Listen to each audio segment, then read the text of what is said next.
Of Christmases Long, Long Ago is my new book arriving for the 2025 Christmas season. Find out what Christmas was like centuries ago. Sneak preview, it was weird and spooky and rowdy, kind of gross sometimes. Find it wherever books are sold in hardcover from Lions Press and audiobook from Recorded Books. It's Christmas as you've never seen it before, and it makes a great gift.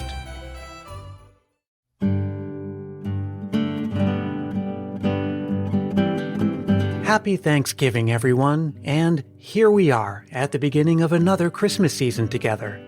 This is Christmas season number 5 for Christmas Past, and while it's true that some of you are year-round listeners or got an early start on the season with the Burr Month's bonus episodes, I'm well aware that this family gathering of ours is at its largest and most festive during what's commonly considered the official Christmas season between Thanksgiving and Christmas Day. Whether this is your first season with us or you've been here since the very beginning, and no matter what time of year you find your Christmas spirit, I'm happy to have you here now as we embark on a Christmas season unlike any other in recent history. Indeed, we are living through a major moment in human history in the form of the COVID-19 pandemic, the effects of which have touched Christmas in many powerful ways. The effects on the economy may have changed how you think of Christmas shopping and gift-giving this year. Social distancing measures may have changed your plans to travel, attend events, or visit physical stores. Many annual traditional events have been canceled or scaled down. Even the Macy's Thanksgiving Day Parade earlier today felt very different from the ones we've known all along. And surely there are those among us who have been personally and directly affected by the virus in one way or another, or indirectly through the effects of extended isolation or just that frustrated feeling of wanting everything to get back to normal. My thoughts are with you, all of you, and I really do mean that. Christmas is that one time of year when we feel most strongly the desire to return to the comforts of the familiar, the joy of tradition, and the warmth of friends and family. Whatever your plans are throughout the season, I hope they are guided first and foremost by a concern for your own health and safety and that of the people you love and your community. And at least I can assure you that one thing that'll feel normal and familiar this year is another season of the stories behind your favorite Christmas traditions. But there is something that'll be a little different about Christmas Past this season. And that's because I created this episode, and most of the others you'll hear this season, over the summer. Because even with everything else that's going on in the world, it's also true that by the time you hear this episode on Thanksgiving Day, yours truly will have a 2-week-old baby in the house. So I wanted to make sure that most of the season was ready to go well in advance because I'm sure there won't be many a silent night for a while to come. Now what this means to you is that your Christmas memories won't start appearing until the episodes that arrive later in the season as we get closer to Christmas Day. But please make sure you hear me loud and clear. This season, perhaps more than any other season before, I want to share your Christmas memories with the Christmas Past family. So as always, the thing to do is record a voice memo into your phone and send it to christmaspastpodcast@gmail.com. And if you've already shared a memory on the show, it's perfectly okay to share another. Just be sure to keep it reasonably short, clean, and family-friendly, and be sure to say your name and where you're from. Now, I don't know about you, but when I was growing up, that long weekend after Thanksgiving was when we started decorating the house for Christmas. My mom would start immediately with the cookies and the gingerbread house. The house would be filled with Christmas music from our many vinyl record compilations. And on Thanksgiving Day itself, after the table had been cleared and the leftovers stored away, after day turned to night, it was almost like a miniature Christmas Eve in its own right. Not only the anticipation for all that was going to come starting the next day, but also because it was finally time to get into the Christmas spirit. There was almost always some Christmas special on TV that night, and there's nothing like a comforting and familiar Christmas story to cap off a day of feasting, celebrating, and togetherness. So let's recreate that feeling right now, together, as we kick off the official 2020 season of Christmas Past. So, put on your pajamas and pour yourself a mug of cocoa, and if there are little ones around, call them into the room too, and let's get into the spirit with that classic Christmas story, Marjorie Williams's 1922, The Velveteen Rabbit.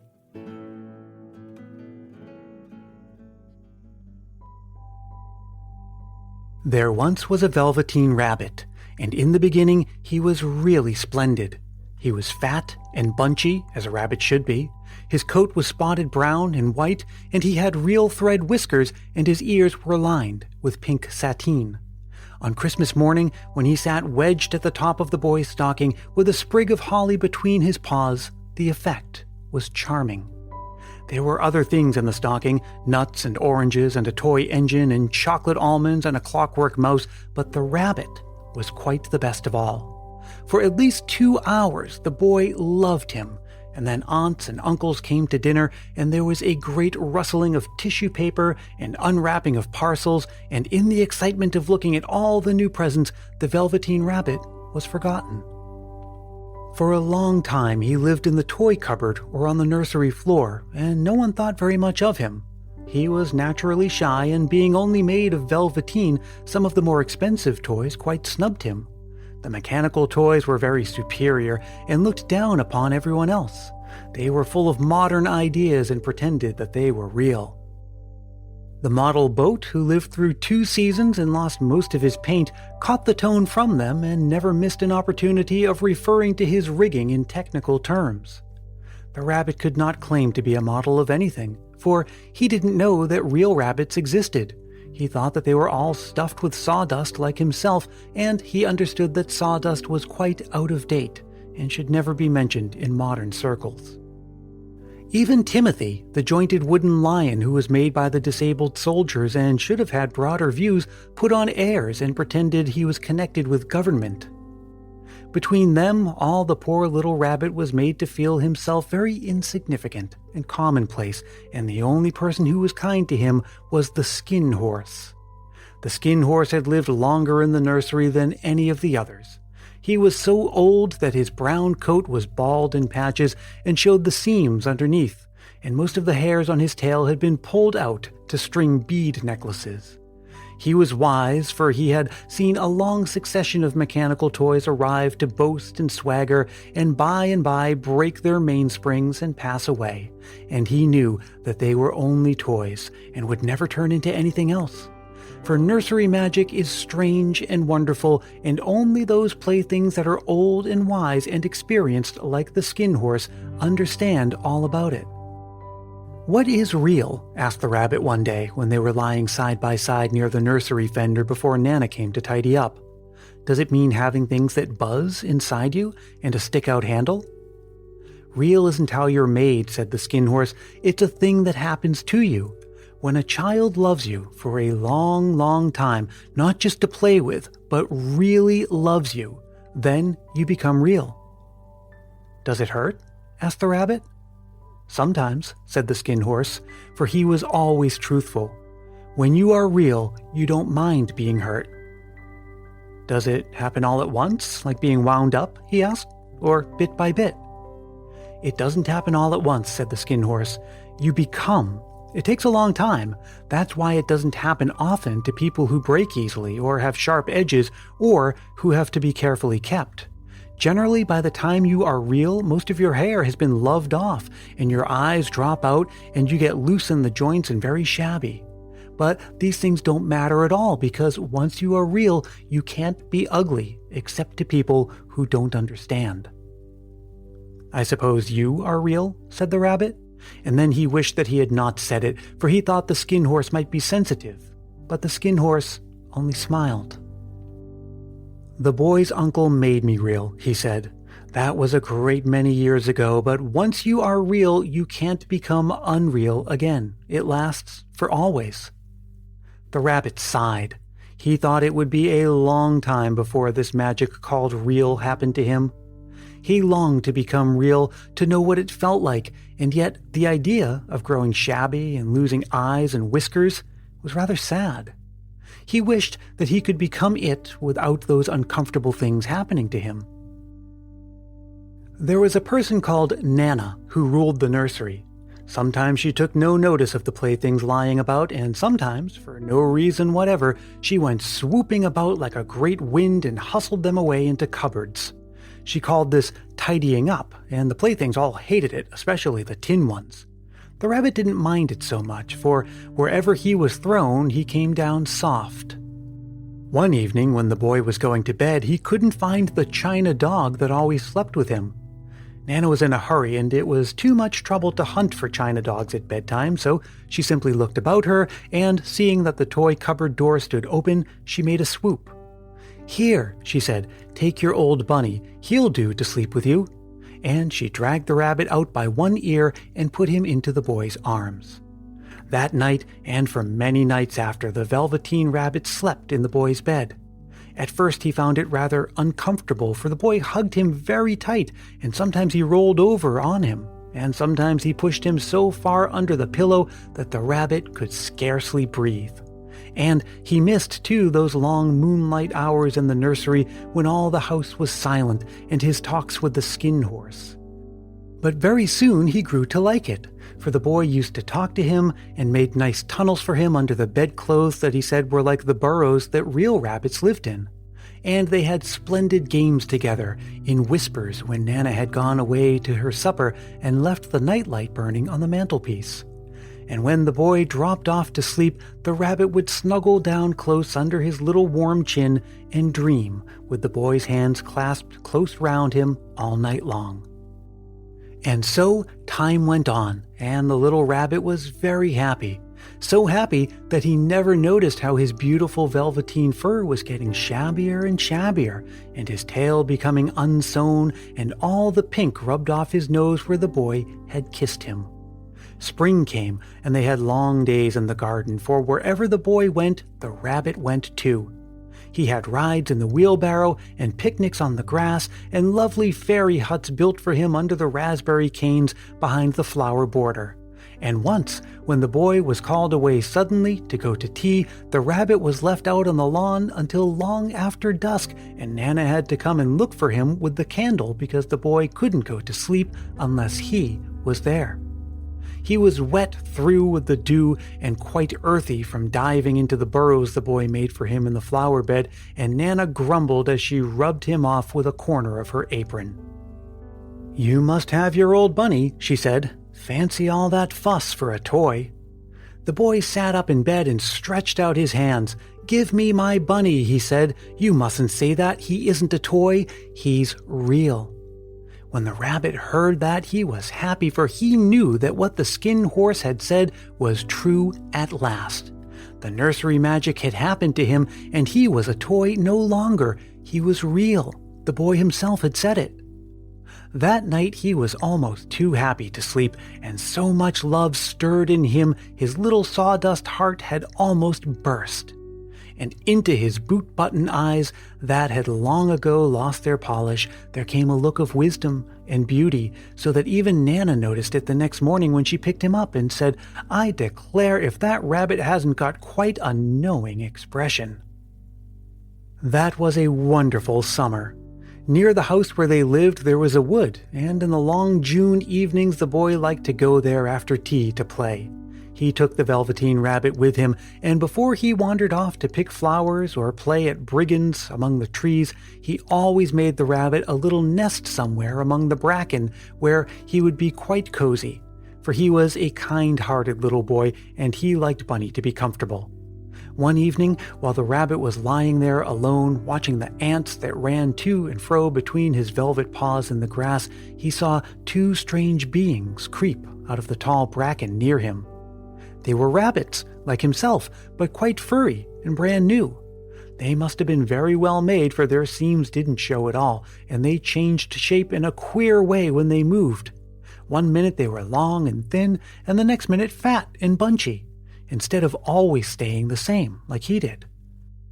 Their feet padded softly on the ground, and they crept quite close to him, twitching their noses while the rabbit stared hard to see which side the clockwork stuck out.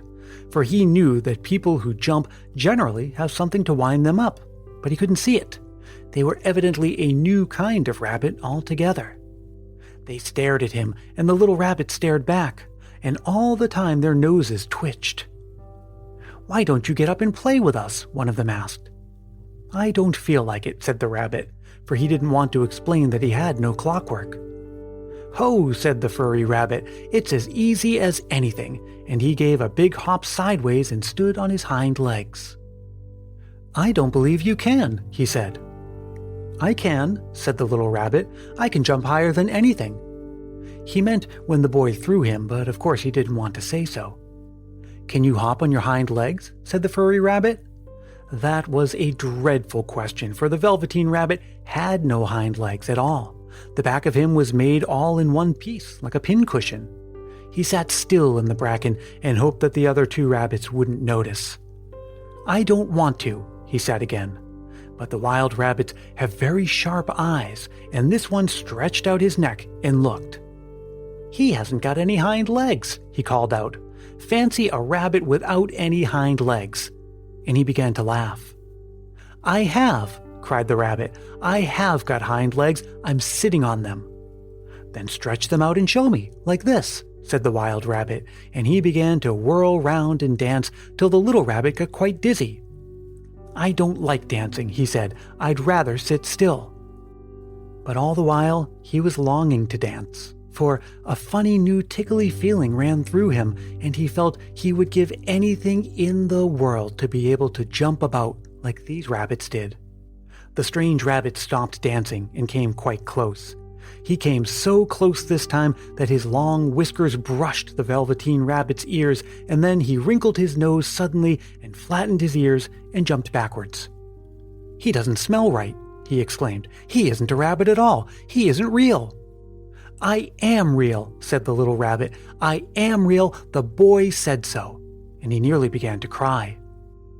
Just then there was a sound of footsteps, and the boy ran past near them. And with a stamp of feet and a flash of white tails, the two strange rabbits disappeared. "Come back and play with me," called the little rabbit. "Oh, do come back. I know I am real." But there was no answer. Only the little ants ran to and fro, and the bracken swayed gently where the two strangers had passed. The Velveteen Rabbit was all alone. "Oh dear," he thought. "Why did they run away like that? Why couldn't they stop and talk to me?" For a long time, he lay very still, watching the bracken and hoping they would come back. But they never returned, and presently the sun sank lower and the little white moths fluttered out, and the boy came and carried him home. Weeks passed, and the little rabbit grew very old and shabby, but the boy loved him just as much. He loved him so hard that he loved all his whiskers off, and the pink lining of his ears turned gray, and his brown spots faded. He even began to lose his shape, and he scarcely looked like a rabbit anymore, except to the boy. To him, he was always beautiful, and that was all the little rabbit cared about. He didn't mind how he looked to other people, because the nursery magic had made him real. And when you are real, shabbiness doesn't matter. And then, one day, the boy was ill. His face grew very flushed, and he talked in his sleep, and his little body was so hot that it burned the rabbit when he held him close. Strange people came and went in the nursery, and a light burned all night, and through it all the little Velveteen Rabbit lay there, hidden from sight under the bedclothes, and he never stirred, for he was afraid that if they found him, someone might take him away, and he knew that the boy needed him. It was a long, weary time, for the boy was too ill to play, and the little rabbit found it rather dull with nothing to do all day long. But he snuggled down patiently and looked forward to the time when the boy should be well again, and they would go out in the garden amongst the flowers and the butterflies and play splendid games in the raspberry thicket like they used to. All sorts of delightful things he planned, and while the boy lay half asleep, he crept up close to the pillow and whispered them in his ear. And suddenly the fever turned, and the boy got better. He was able to sit up in bed and look at picture books, while the rabbit cuddled close to his side. And one day, they let him get up and dress. It was a bright, sunny morning, and the windows stood wide open. They had carried the boy out to the balcony wrapped in a shawl, and the little rabbit lay tangled up among the bedclothes, thinking. The boy was going to the seaside tomorrow. Everything was arranged, and now it only remained to carry out the doctor's orders. They talked about it all while the little rabbit lay under the bedclothes with just his head peeping out and listened. The room was to be disinfected, and all the books and toys that the boy had played with in bed must be burned. "Hurrah!" thought the little rabbit. "Tomorrow we shall go to the seaside.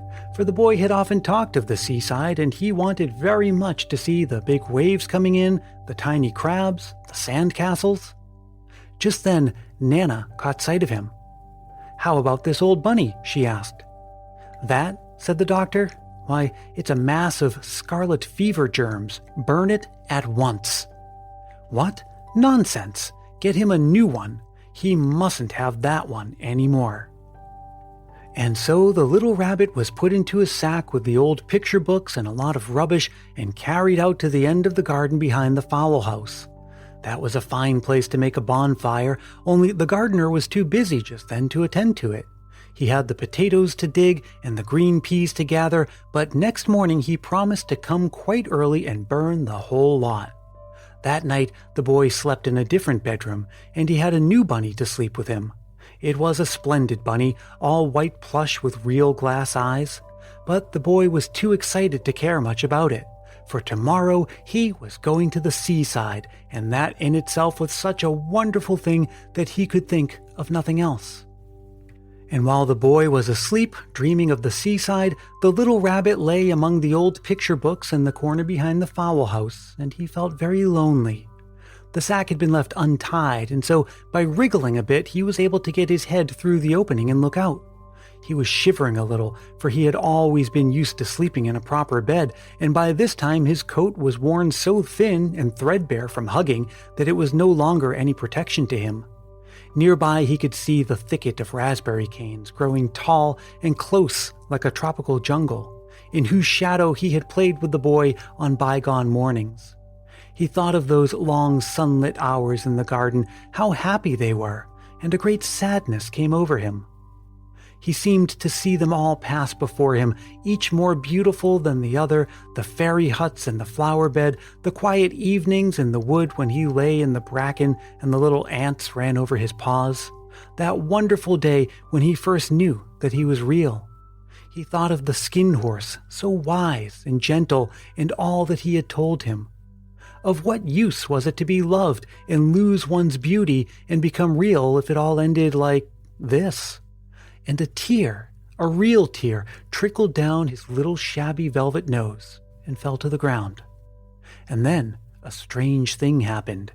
For where the tear had fallen, a flower grew out of the ground, a mysterious flower, not at all like any that grew in the garden. It had slender green leaves the color of emeralds, and in the center of the leaves a blossom like a golden cup. It was so beautiful that the little rabbit forgot to cry and just lay there watching it. And presently the blossom opened, and out of it there stepped a fairy. She was quite the loveliest fairy in the whole world. Her dress was of pearl and dewdrops, and there were flowers round her neck and in her hair, and her face was like the most perfect flower of all. And she came close to the rabbit and gathered him up in her arms and kissed him on his velveteen nose that was all damp from crying.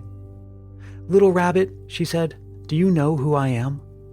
The rabbit looked at her, and it seemed to him that he had seen her face before, but he couldn't think where. "I am the nursery magic fairy," she said. "I take care of all the playthings that the children have loved. When they are old and worn out and the children don't need them anymore, then I come to take them with me and turn them into real."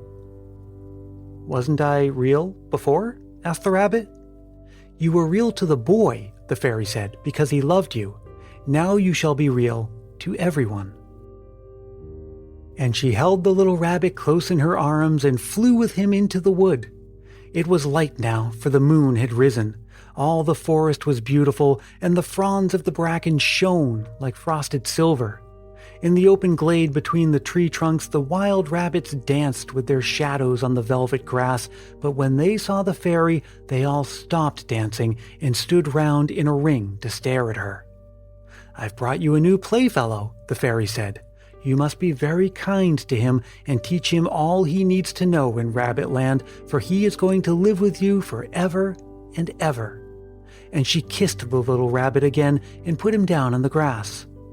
"Run and play, little rabbit," she said. But the little rabbit sat quite still for a moment and never moved. For when he saw all the wild rabbits dancing around him, he suddenly remembered about his hind legs, and he didn't want them to see that he was made of all one piece. He did not know that when the fairy kissed him that last time, she had changed him altogether. And he might have sat there a long time, too shy to move, if just then something hadn't tickled his nose, and before he thought what he was doing, he lifted his hind toe to scratch it. And he found that he actually had hind legs. Instead of dingy velveteen, he had brown fur, soft and shiny, his ears twitched by themselves, and his whiskers were so long that they brushed the grass. He gave one leap, and the joy of using those hind legs was so great that he went springing about the turf on them, jumping sideways and whirling round just as the others did, and he grew so excited that when at last he did stop to look for the fairy, she had gone. He was a real rabbit at last, at home with the other rabbits. Autumn passed, and winter, and in the spring when the days grew warm and sunny, the boy went out to play in the wood behind the house. And while he was playing, 2 rabbits crept out from the bracken and peeped at him. One of them was brown all over, but the other had strange markings under his fur, as though long ago he had been spotted and the spots still showed through. And about his little soft nose and his round black eyes there was something familiar, so the boy thought to himself, "Why, he looks just like my old bunny that was lost when I had scarlet fever." But he never knew that it really was his own bunny, come back to look at the child who had first helped him to be real.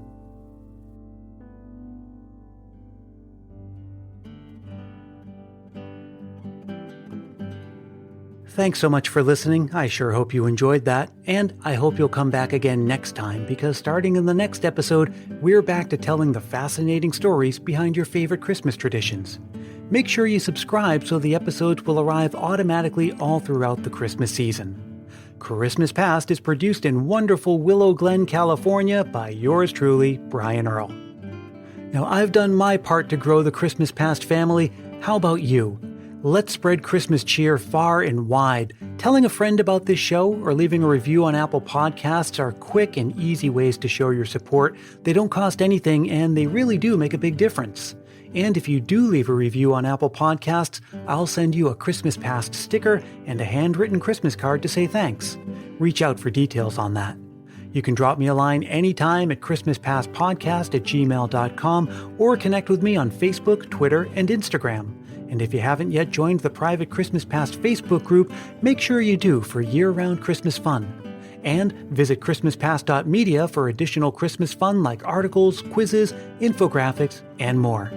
Until we meet again, stay safe and healthy, look out for one another, and may your days be merry and bright.